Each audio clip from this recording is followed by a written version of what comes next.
Hello दोस्तों, नमस्कार। आप सभी लोगों का एक बार फिर से स्वागत है मेरे यूट्यूब चैनल इन्वेस्ट विद अमन में। वीडियो शुरू करने से पहले जरूर ये कहना चाहूंगा, अगर वीडियो पसंद आए तो उसे लाइक जरूर करें, शेयर जरूर करें एंड चैनल को सब्सक्राइब करना बिल्कुल ना भूलें। एंड जब आप चैनल को सब्सक्राइब करेंगे तो उसमें ऑल का बटन भी जरूर दबाएं ताकि आप कोई भी नोटिफिकेशन मेरे चैनल से रिलेटेड मिस ना कर दें। तो चलिए आज बात कर लेते हैं अपने आज के टॉपिक के बारे में। आज हम बात करने जा रहे हैं Jio Finance versus Bajaj finance के बारे में। कि काफी लोगों में कंफ्यूजन है कि हमें कौन से शेयर लेना चाहिए, बजाज फाइनेंस लेना चाहिए या जियो फाइनेंशियल लेना चाहिए। तो आज हम देखते हैं कि और बात करने की कोशिश करते हैं इस टॉपिक के ऊपर कि कौन सा शेयर हमारे लिए बेहतर रहेगा, किसमें हमें जाना चाहिए या किसमें नहीं जाना चाहिए। तो वीडियो शुरू करने से पहले मैं जरूर ये बात कहना चाहूंगा कि ये कोई भी बाइंग, सेलिंग या होल्ड की स्ट्रेटेजी मैं आपको नहीं बता रहा हूँ। मैं ये सिर्फ चीजें आपको स्टडी पर्पस के लिए यहाँ पे बताने जा रहा हूँ। तो आप खुद का डिसीजन लेके एंड खुद की स्टडी करके ही इन्वेस्ट करें, क्योंकि मैं एक कोई भी किसी भी प्रकार का सेबी रजिस्टर्ड एनालिस्ट एनालिस्ट नहीं हूं। तो अपनी स्टडी करके एंड अपने फाइनेंशियल एडवाइजर से कंसल्ट करके ही किसी भी शेयर में बाय सेल या होल्ड आपको करना चाहिए।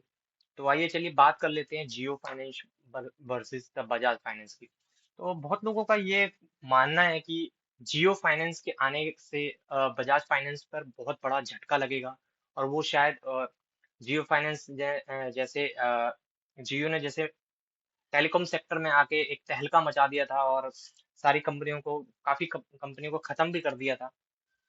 तो उनको ये लगता है कि फाइनेंस सेक्टर में भी ऐसा होने वाला है कि आने वाले टाइम पे जियो फाइनेंस जो है वो सारी कंपनियों को पीछे कर देगा और खुद नंबर वन बन के सब कंपनियों का बिजनेस भी खत्म कर देगा। तो आइए चलिए देख लेते हैं कि इस बात में कितनी सच्चाई है और कितनी नहीं। तो बात कर लेते हैं यहाँ पे जियो फाइनेंस की। तो जियो फाइनेंस आपको पता ही है, लगभग 1 साल के आसपास मेरे ख्याल से हो चुका है। हाँ, 1 साल से ऊपर इसकी लिस्टिंग को, और जब से जियो फाइनेंस ने 52% तक के रिटर्न अपने इन्वेस्टर्स को कमाकर दे दिए हैं। ठीक है। तो उसके बाद आप देखेंगे कि 2 लाख करोड़ की कंपनी ये ऑलरेडी है। उसके बाद पी, स्टॉक पी देखिए 138 का पी है।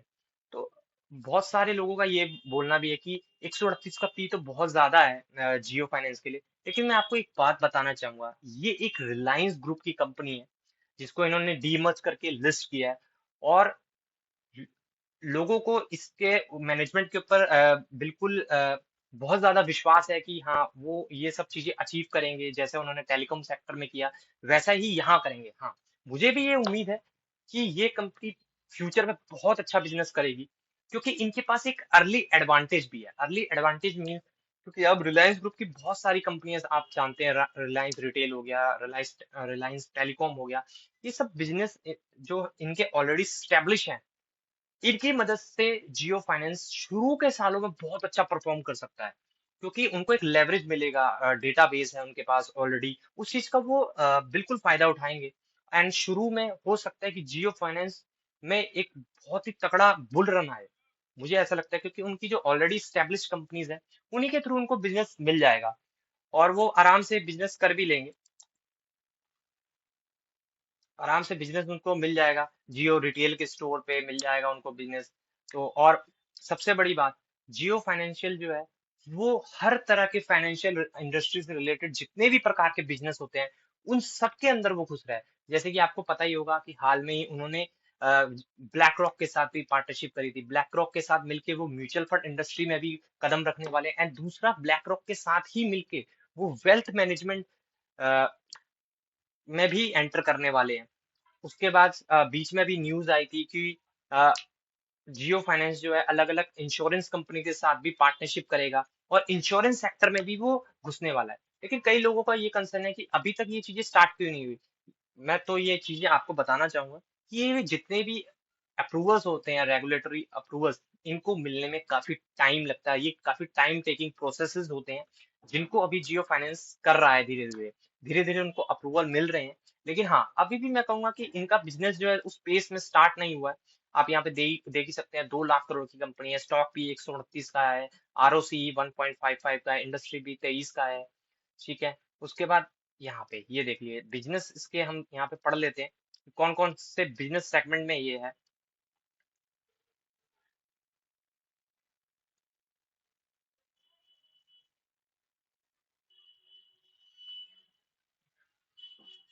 ये देखिए, तो is a leasing service. The company offers digital lending and operational leasing solution through Geo Finance Limited and Geo Leasing Services Private Limited. Is a primarily engaged in consumer lending, corporate MSME lending, offering vendor financing, working capital, term loans, home loans, loan against property, loan on mutual fund. JFL has an AUM 1206 crore का AUM भी है इनका 25 के हिसाब से Q2 के। तो ये अलग अलग प्रकार के अभी काफी सारे बिजनेसेस के बारे में यहाँ पे लिखा नहीं है, क्योंकि अभी भी उन्होंने बिजनेस को अभी स्टार्ट नहीं किया है। पेमेंट बैंक की भी आप बात करें, जियो पेमेंट सॉल्यूशन में भी ये जाने वाले हैं, जैसे कि पेटीएम को वहां पे वो टक्कर देंगे। तो ये देखिए, जियो इंश्योरेंस ब्रोकिंग लिमिटेड में भी है। इसमें it has partner with 31 insurance companies के साथ ये ऑलरेडी पार्टनरशिप कर चुके हैं। Has launch new product like the digital auto and two wheeler insurance on Jio finance app. आप जियो फाइनेंस की ऐप डाउनलोड करके डायरेक्ट वहां पे वो कर सकते हैं। इन्वेस्टमेंट से रिलेटेड भी चीजें इन्होंने यहाँ पे अपडेट कर दी हैं। तो अपॉर्चुनिटी लाइक एएमसी बिजनेस में वो जियो ब्लैक रॉक के साथ जाएंगे। एंड फॉर्म्ड इन जुलाई 2023 में बना था। एंड सेबी ने अप्रूवल देखिए 2024 में दिया अक्टूबर में, यानी कि 2023 में उन्होंने पार्टनरशिप करी थी, लेकिन उसका अप्रूवल लेने में ही लगभग 1 साल लग गया। तो मैं यही चीज आपको कह रहा था कि इन चीजों में काफी अप्रूवल्स लगते हैं, और जो क्योंकि एक टाइम टेकिंग प्रोसेस होता है इसमें। और the company launch the new version of Jio Finance October 2024 में। उन्होंने नया जियो फाइनेंस का ऐप भी लॉन्च कर दिया है। उसके बाद थोड़े बहुत नंबर्स देख लेते हैं। हालांकि नंबर्स में मुझे अभी कुछ भी देखने को नहीं मिलेगा। बजाज फाइनेंस यहाँ पे देख लेते हैं। इनका डायरेक्ट कॉम्पिटिटर 4 लाख करोड़ के बजाज फिनसर्व, इसकी होल्डिंग कंपनी 2,80,000। जियो फाइनेंस देख लीजिए 2 लाख। श्रीराम फाइनेंस, अब इस कंपनी को भी स्टडी कर सकते हैं। ये भी एक बहुत ही अच्छी शानदार कंपनी है। 1 लाख हाल फिलहाल में निफ्टी 50 में भी इसने एंट्री मारी है। उसके बाद बजाज होल्डिंग, बजाज ग्रुप की सबसे बड़ी कंपनी होल्डिंग कंपनी है। चोलामंडलम इन्वेस्टमेंट, ये भी एक बहुत ही अच्छी कंपनी है। तो आगे और बात करेंगे इस चीज के बारे में। ईयरली परफॉर्मेंस ही देख लेते हैं। 2023 से है 31 करोड़, 1016 करोड़, 1606 करोड़। तो आप देख ही सकते हैं यहाँ पे अदर इनकम का भी कंपोनेंट काफी तगड़ा है यहाँ पे। तो बिजनेस अभी उस लेवल पे स्टार्ट ही नहीं हुआ है। शेयर होल्डिंग पैटर्न देख लेते हैं। शेयर होल्डिंग पैटर्न भी हम ईयरली ही देखेंगे तो ज्यादा बढ़िया रहेगा। प्रमोटर 47% है, एफआईएस 16% है, डीआईएस 11% है, पब्लिक भी 24% के आसपास है। तो well balance share holding pattern है। हाँ, लेकिन आपको एक हिडन फैक्टर बताता हूँ। इसकी मार्केट कैपिटलाइजेशन आप देखिए, 2,07,000 2,07,000 के आसपास की इसकी मार्केट कैपिटलाइजेशन है। और मैं आपको नीचे यहाँ पे ले जाता हूँ।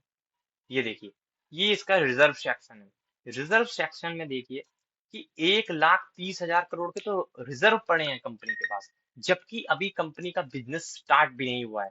तो ये एक हिडन फैक्टर है जिसको बाद में जियो फाइनेंस जो है सस्ते लोन बांटने में यूज कर सकता है। और शुरू में मार्केट में घुसने में वो इस चीज से बहुत ज्यादा मदद ले सकते हैं इससे, क्योंकि कोई भी व्यक्ति अगर उसको कोई इनसे सस्ता लोन मिलेगा और ब्रांड भी होगा, साथ में जियो का नाम होगा, तो वो आराम से लोन ले ही लेगा। उसके बाद दूसरी तरफ बात कर लेते हैं कि कहाँ कहाँ से प्रोडक्ट वाइज अदर्स। अभी तो ये चीजें देखने के को कोई फायदा ही नहीं है, क्योंकि अभी बिजनेस अच्छे से स्टार्ट ही नहीं हुआ। तो हम इसके जो कॉम्पिटिटर है बजाज फाइनेंस, जो उसके बारे में बोला जाता है कि वो खत्म हो जाएगा या ऐसा कुछ है। तो बजाज फाइनेंस का परफॉर्मेंस आप देख सकते हैं। पिछले 5 साल में 68 से 70% के रिटर्न बने हैं। 1 साल में आप देख सकते हैं कि डाउन है। मैक्सिमम चार्ट पैटर्न देखेंगे तो बहुत ही खूबसूरत चार्ट पैटर्न है इसका। उसके बाद इसके भी कुछ फाइनेंशियल्स को देख लेते हैं। 4 लाख करोड़ की कंपनी है। स्टॉक पी जो है 27 का है, वहीं जियो फाइनेंस का 138 का है। तो आप ये अंदाजा लगा सकते हैं कि जियो फाइनेंस पे कितना ज्यादा लोग एक्स्ट्रा पैसा देने को तैयार हैं अभी से, क्योंकि उनको लगता है कि ये जियो फाइनेंस आगे आने वाले टाइम में एक धमाका कर सकता है। और जो मुझे भी लगता है कि हाँ, शुरू के सालों में वो बाकी कंपनियों से बहुत ही ज्यादा अच्छा परफॉर्म करेंगे, लेकिन आगे आने वाले सालों में उनको भी कंपटीशन का सामना करना पड़ेगा, क्योंकि ये एक फाइनेंस सेक्टर है। मैं आपको आगे चीजें दिखाऊंगा कि बजाज फाइनेंस कहाँ कहाँ काम करता है। तो कंज्यूमर लैंडिंग में है, आप देख लीजिए। एसएमई लैंडिंग में है, rural lending, commercial lending, housing and depository business भी है इनका। बजाज फाइनेंशियल सिक्योरिटीज लिमिटेड नाम से कंपनी भी है इनकी। और एनपीए देखिए कितने कंट्रोल में रहते हैं इनके 0.95, जो कि बहुत ही अच्छे 1% से नीचे का एनपीए होने का मतलब है कि कंपनी जो भी लोन देती है मोस्ट ऑफ द लोन उनके वापस आ जाते हैं। बजाज ऑटो के साथ भी लार्जेस्ट, बजाज ऑटो जो कंपनी शेयर मार्केट में लिस्ट है और बहुत ही धमाकेदार कंपनी है ये भी, इसके साथ इसकी जितनी भी बाइक समझ लीजिए बिकती हैं तो उसमें बजाज फाइनेंस का ही लोन अगर कोई लेता है ईएमआई वगैरह तो वो इन्हीं से लेता है। पैन इंडिया प्रेजेंस भी है। Lowest NPA among the NBFC जो आपको मैं दिखा ही रहा था, Bajaj finance has the one of the lowest NPS in the NBFC industry and the company reported a net NPA of 0.68, जो कि बहुत ही अच्छी चीज है। बहुत ही कम एनपीए है इनके पास। उसके बाद इनका भी वो फी स्ट्रक्चर आप देख ही सकते हैं कि कहाँ कहाँ से कमाते हैं। इंटरेस्ट इनकम से ही 87%, फीस से 8.4%। और किस किस कस्टमर को ये ज्यादा लोन देते हैं, तो सबसे बड़ी जो धमाकेदार चीज है इनकी, जो इनको बहुत ज्यादा अच्छा सेव भी करती है, सैलरीड पर्सन को ये लोन ज्यादा देते हैं, 86% है। तो आपको पता ही है रिटेल इन्वेस्टर्स को ये ज्यादा लोन देते हैं, तो ऑब्वियस सी बात है। टर्म लोन फ्रॉम बैंक 77% का लेते हैं, मतलब बजाज फाइनेंस एक फाइनेंस की कंपनी है, तो इसको भी पैसों की जरूरत पड़ती है, तो ये कहीं ना कहीं से तो लोन लेते होंगे ना। तो वही लोन का ये बता रहे हैं कि 77% का जो पैसा है ये बैंक से उठाते हैं। बाकी कोलेटरल आप देख ही सकते हैं, यहाँ पे लिखा ही हुआ कि government security and external commercial boring के थ्रू ये लेते हैं। और आइए इसके नंबर्स को कुछ देख लेते हैं कि किस तरह के ये नंबर्स हैं। ईयरली नंबर्स देख लेते हैं। तो 2015 से एडिटा 898, 1279, 1836, 3000, 4000, 5200, फिर थोड़ा सा डाउन हुआ कोविड के टाइम पे, फिर 7000, फिर 11। देख रहे हैं कोविड में थोड़ा सा डाउन, उसके बाद जंप देखिए 2020 से भी तगड़ी जंप मार दी यहाँ पे। उसके बाद 11,000 करोड़, उसके बाद 14,000, उसके बाद 15,000। तो एक नंबर की शानदार बैलेंस शीट है। रिजर्व भी देखेंगी, देख ही सकते हैं 86,000। हाँ, बोरिंग तो यहाँ पे होगा ही, क्योंकि एक फाइनेंस की कंपनी है तो इनको भी कर्जा लेना ही पड़ता है, क्योंकि जो ये किसी से कर्जा लेंगे और किसी को देंगे, और जो बीच में गैप होगा वही इनका प्रॉफिट होता है, वही इनका मार्जिन प्रॉफिट होता है। उसके बाद सीधा शेयर होल्डिंग देख लेते हैं। तो शेयर होल्डिंग में आप देख ही सकते हैं 54% प्रमोटर्स के पास है, एफआईएस के पास है 20%, डीआईएस के पास है 15%, और पब्लिक के पास भी देखिए 9 साढ़े 9% की होल्डिंग है। और बीच में जब जियो फाइनेंस का जब लिस्टिंग हुई थी, तो बजाज फाइनेंस का मैनेजमेंट भी सामने आया था और उनसे काफी सवाल जवाब पूछे गए थे जियो फाइनेंस के बारे में। तो उन्होंने डायरेक्ट जवाब तो नहीं दिया था, लेकिन हाँ उन्होंने ये जरूर कहा था कि कोई भी कंपनी आके फाइनेंस सेक्टर को एकदम से डिस्टर्ब नहीं कर सकती, क्योंकि फाइनेंस सेक्टर जो है किसी भी देश की एक बैकबोन होता है। अगर आपको लगता है इंडिया आगे आने वाले 20 साल, 50 साल, 100 साल तक तरक्की करते रहने वाला है, इंडियन जीडीपी बढ़ता ही चला जाएगा, बढ़ता ही चला जाएगा, तो वो बिना फाइनेंस सेक्टर के नहीं हो सकता है। ये आपको बात दिमाग में डाल लेनी है कि पैसे की जरूरत तो हर बिजनेस को पड़ेगी ना, तो बिना पैसे के तो कोई भी बिजनेस ग्रो नहीं करेगा। तो उन्होंने उस स्टेटमेंट में ये कहा था कि कोई भी कितनी भी बड़ी एनबीएफसी आ जाए या बैंक्स आ जाए, अभी भी इंडियन मार्केट में इतना पोटेंशियल है कि उन्होंने कहा था कि 10 एचडीएफसी बैंक भी अगर इस टाइम पे सेम टाइम पे आ जाए और 10 बजाज फाइनेंस भी सेम टाइम पे यहाँ पे लिस्ट हो जाए, तब भी इस मार्केट में बहुत बड़ा स्कोप है। तो आप लगा लीजिए, बजाज फाइनेंस का यहाँ पे मार्केट कैप मैं दिखा दूंगा आपको कि 4 लाख करोड़ का है, तो यानी कि 10 गुना आप लगा लीजिए, 40 लाख करोड़ की कंपनी भी यहाँ पे आके खड़ी हो जाएगी ना और लोन बांटना शुरू हो जाएगी, तब भी इंडियन मार्केट में इतनी पैसों की कमी ही रहेगी। लोन बांटने वाला फिर भी लोन मिलना इतना आसान नहीं होगा। तो मतलब इस सेक्टर में इतना ज्यादा पोटेंशियल है कि पैसों की इतनी ज्यादा आगे आने वाले टाइम पे जरूरत पड़ने वाली है। वहीं एचडीएफसी बैंक का मार्केट कैप भी आपको शायद पता ही होगा, 11-12 लाख करोड़ के आसपास है। तो उसको भी अगर आप 10 गुना कर देंगे तो समझ लीजिए कि इतना बड़ा स्पेस अभी भी बाकी है। मतलब इतना स्पेस आने के बाद भी और स्पेस चाहिए होगा। तो मुझे ये लगता है कि शुरू के अब आपका क्वेश्चन ये भी होगा कि इतनी सारी बातें तो हो गई, तो हमें कहाँ पे इन्वेस्ट करना चाहिए। तो अगर एक क्लियर कट डिस्क्लेमर फिर से देना चाहूंगा कि कोई भी बाइंग सेलिंग या रिकमेंडेशन होल्ड की स्ट्रेटजी मैंने यहाँ पे नहीं डिस्कस कर रहा हूँ।